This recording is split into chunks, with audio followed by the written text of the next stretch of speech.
to the worship of God at Open Table United Methodist Church. We're so glad you've joined us this morning. Our call to worship comes from Psalm 105, verses 1 through 5. Oh, give thanks to the Lord, call on God's name, make known God's deeds among the peoples. Sing to the Lord, sing praises. Tell of all God's wonderful works. Glory in God's holy name. Let the hearts of those who seek the Lord rejoice. Seek the Lord and his strength. Seek the Lord's presence continually.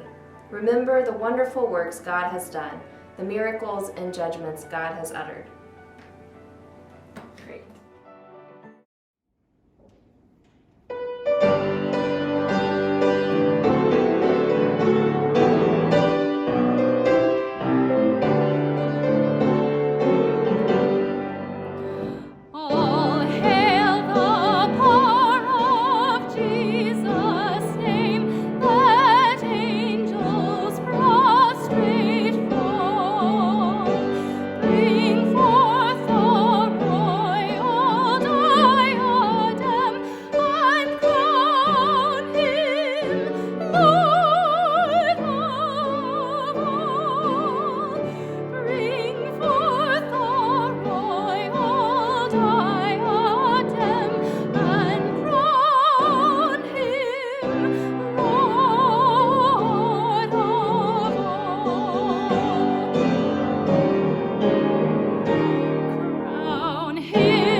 Hey everybody, happy Sunday to you out there. It's so good to be coming to you again. Sorry I missed last week, but hope you enjoyed Greg's teaching on the parables. We're sticking with the parables. The lectionary is continuing to keep us in the parables in Matthew, which is just really profound in many ways. Remember, these parables are attempting to turn upside down the way that we see the world. They're meant to bring out some absurdity, to say, look, can you see the world in a new way? Because oftentimes we get used to the way that the world is, right? Our habits, the habits of the world, and we kind of go with everything. But oftentimes, the very nature of life can be damaging to us, and sometimes we don't even realize it.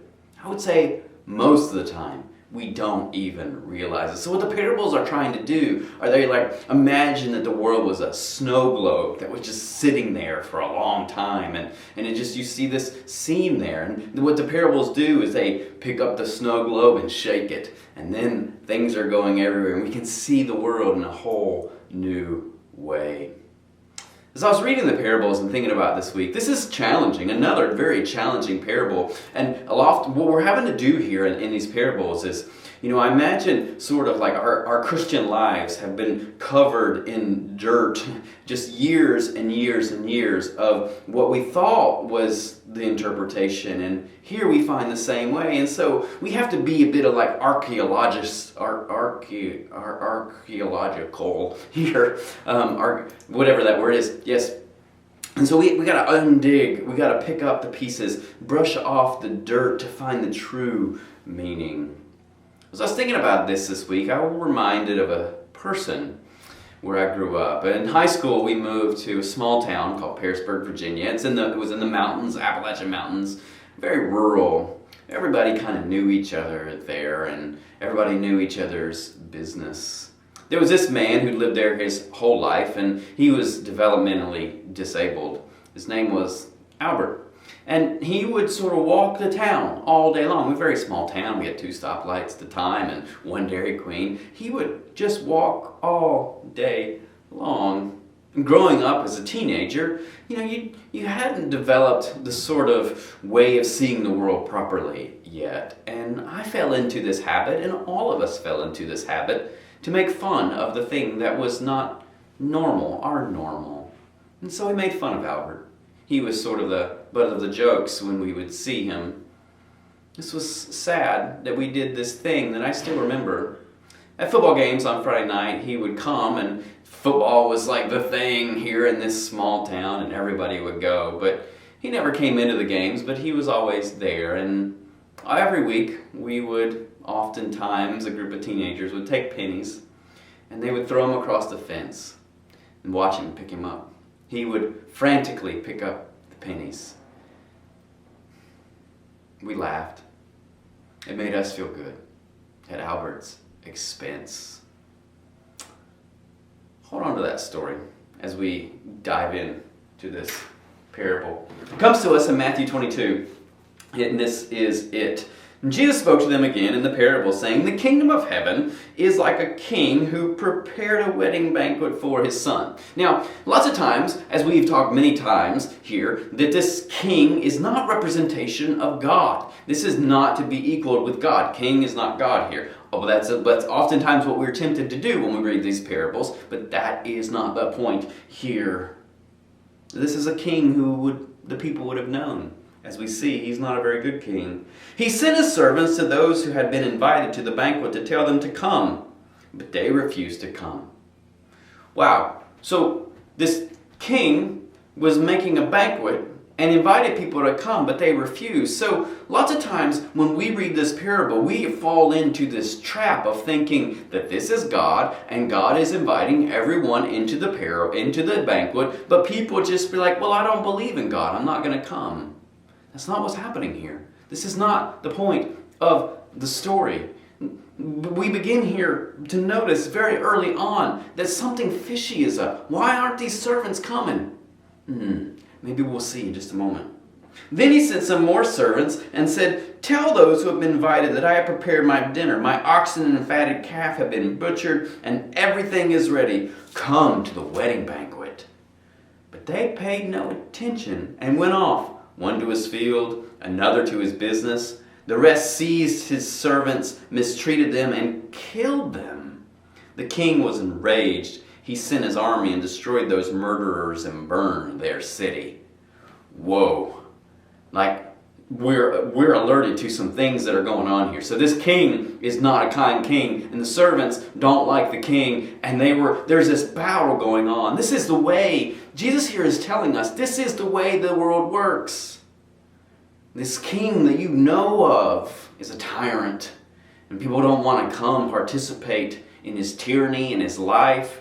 But they often revert to violence themselves to defend their positions. And then how does a powerful person react to when they are perpetrated upon with violence? Then they destroy the whole city, blow it all up. You don't dare cross me. Now sometimes we read this, and I've heard many sermons like, this is God, and God will punish those. Like, no! Stop! No, this is not God. God does not resort to violence. Ever. God is not violent. God is love, and love cannot be violent. Ever.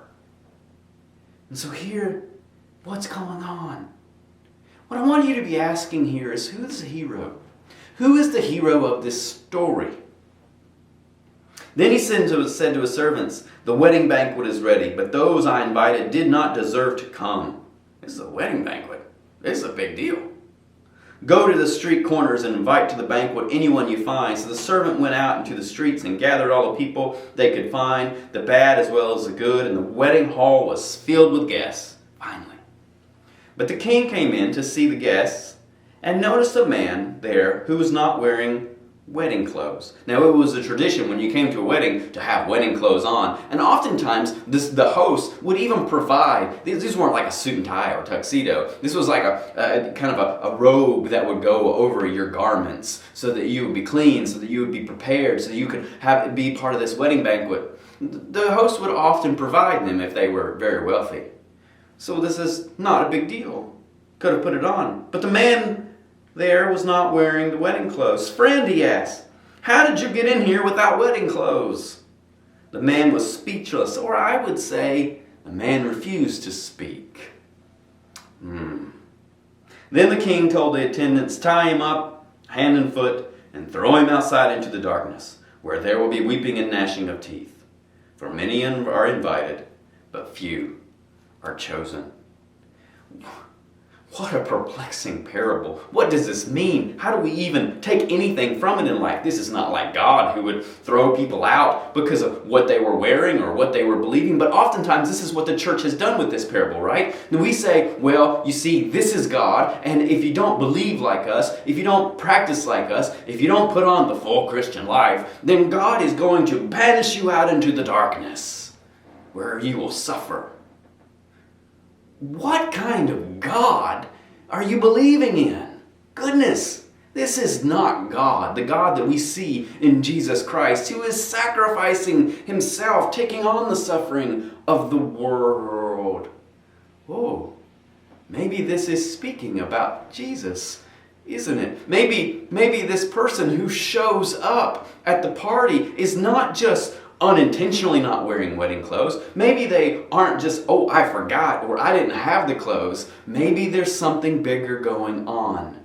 Maybe they are coming to the party, but refusing to put on the clothes as a sort of statement, as a way to say, I will not participate. I'm here, but I will not participate in your tyranny. I will not be the sort of person that you want me to be. I will not take on the clothes of the empire. I am here to reveal to you your truest self. Oh. For many are invited. What does this mean? We've used this all the time, right? Many are called, but few are chosen. And this is oftentimes we say, well, like God is calling us, all the people, but God only chooses some, or only some accepted. I don't believe that's what it's saying. That doesn't make any sense in the rest of the parable. What does make sense is this. For many are invited to this way of the kingdom of God, but few are grasped by it, so to speak. This word chosen here can mean two different things. It can mean sort of me being chosen, or me embracing the thing. Me sort of being chosen by it. Me getting it, understanding it, becoming enlightened by it, being liberated through it. But few get it. Wow. So who is the hero of this story? I believe the hero is the one who refused to put on the wedding clothes, who refused to say, who said to the tyrant, I refuse. I will be here, but I am coming as a statement of what the world should be. I am here to reveal to you how you will react to me. I believe that is the call of the kingdom of God. For us to show up into spaces and places and people and say, we stand for something bigger. We stand for justice. We stand for goodness. I remember Albert sometimes and these pennies, and I feel ashamed of myself. Looking back, laughing at someone who was developmentally disabled. But I remember in some ways and think he was the hero of that story. Because he revealed to me and to us our truest selves, our truest nature. He revealed to us, or gave us the opportunity to be the best that we could be, or the worst that we could be. He was there in sort of a space, and just being him revealed to us who we really were and what we were giving ourselves to. And in that moment, we embraced the depravity of ourselves. We embraced the lowestness of who we are by making fun of him, by laughing at him. We do this all the time, don't we? Albert was the hero. He revealed to us the truth and posed the question to us, can you see the image of God in him? We couldn't.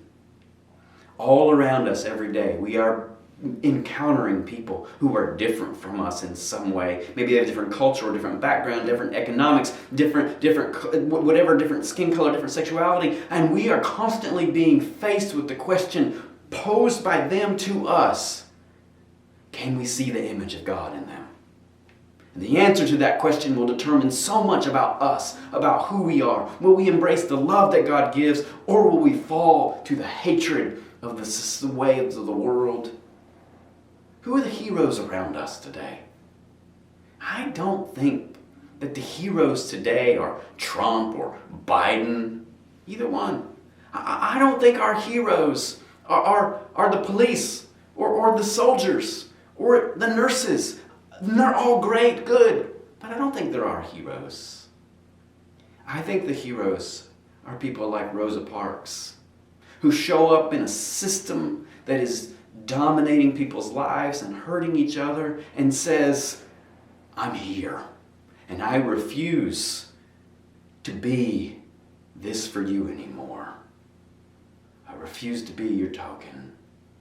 Now you must deal with yourselves, not with me, but with yourself. I think our heroes are the ones who come in and sit at the tables, as so many did back in the civil rights movement, sit-in movements, and demand that what are you going to do? Are you going to rise to the challenge of love, or are you going to fall to the depths of depravity? I think those heroes are all around us today. And the children that interact with us in our lives, those who aren't quite what we would expect or want. I think so many of our heroes are LGBT folks who enter into systems that don't welcome them, don't value them, don't affirm them, and yet they say, we are here because we are people too. How will we engage with them? I think our heroes are people of color who come into systems of white supremacy and say, I'm not here to do violence, I'm here to challenge you. Will you see the image of God in me? Or will you fall to your own depravity? The church in so many ways has fallen to its depravity. And we see the true nature of the church when it does this, don't we?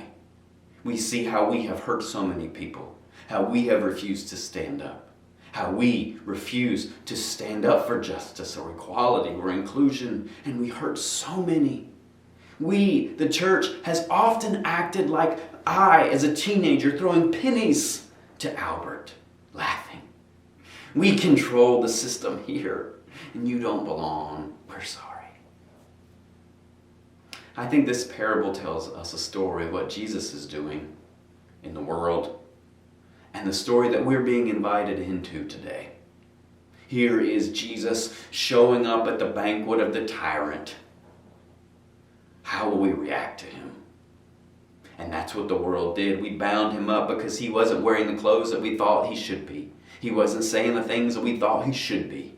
He wasn't being the person that we can control, that we can have moral authority over. And so the world bound him up and cast him out. And he endured the suffering of our lowest selves. Yes, God is inviting us all into this way of life. But the question is, will we embrace it? That is the question of the Gospels. That is the challenge of Jesus. Jesus is showing us the greatest way to live, but will we embrace it? Yes, it is hard, it is challenging, it is difficult. But life depends on it, I think. Will we rise to the challenge of love? Will we be the people who stand up for each other, who don't throw pennies at folks like Albert, but embrace them and love them and become friends with them? Will we see the image of God in all people? So today, wherever you are, when you interact with people, when you go about your life and you see people that maybe are a little bit different from you, maybe that challenge you in some way, maybe that make you feel uncomfortable, that you think, oh, I don't really agree with them. Maybe they're the hero of your story today. Maybe they are challenging you to see the world in a better way. Maybe they are challenging you to rise to the occasion of love. May you rise to that occasion today, church. in this season where our society feels like it is becoming unglued and it is brother against brother and sister against sister and friend against friend. May we rise to the call of love and be the people that I know we can be. Amen.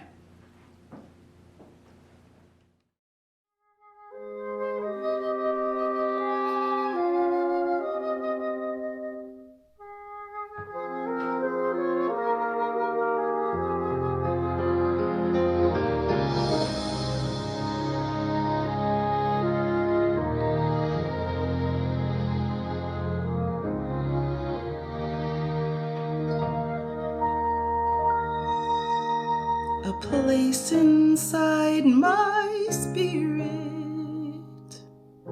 beckons from ahead. Sometimes I choose to visit, sometimes against my will. I take the long and sloping road as though I hear a rooster crow, and driven by a prayer I go to the cross.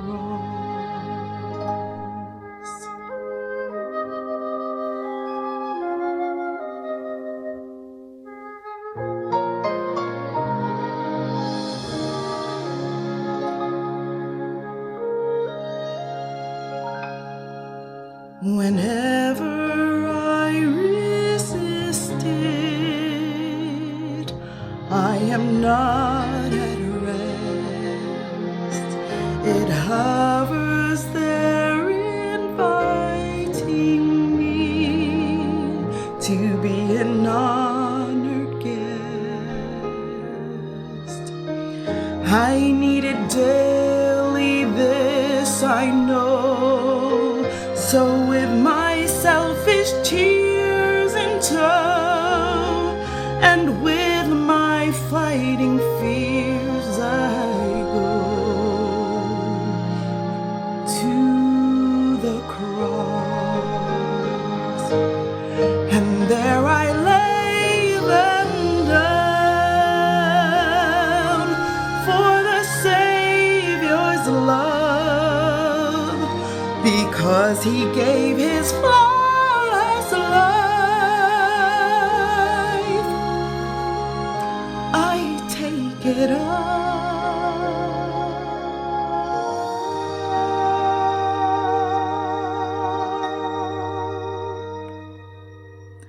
and so I will determine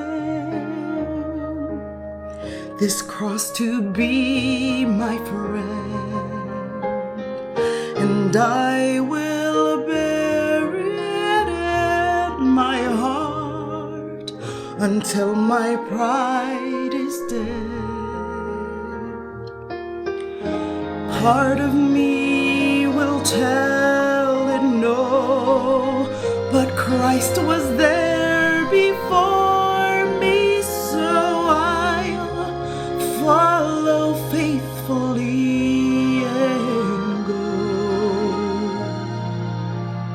to the cross.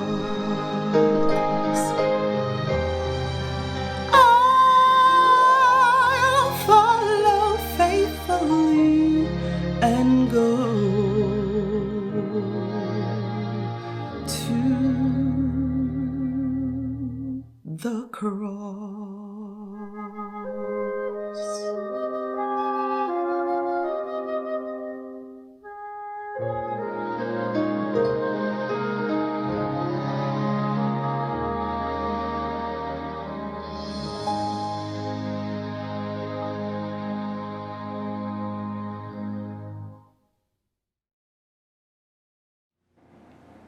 Well, thanks for joining us again here today for another service. Please remember to continue giving online, OpenTableUMC.org. I'm so grateful for your continued generosity. And remember, we are worshiping back indoors in church now regularly on Sundays at 10. So if you want to join us, feel free to come on over. We're keeping our social distance, we're wearing masks, we're taking all the precautions, and so that is an option available to you going forward here. But also, we will continue these online services for probably forever, and it's just the way the world is now.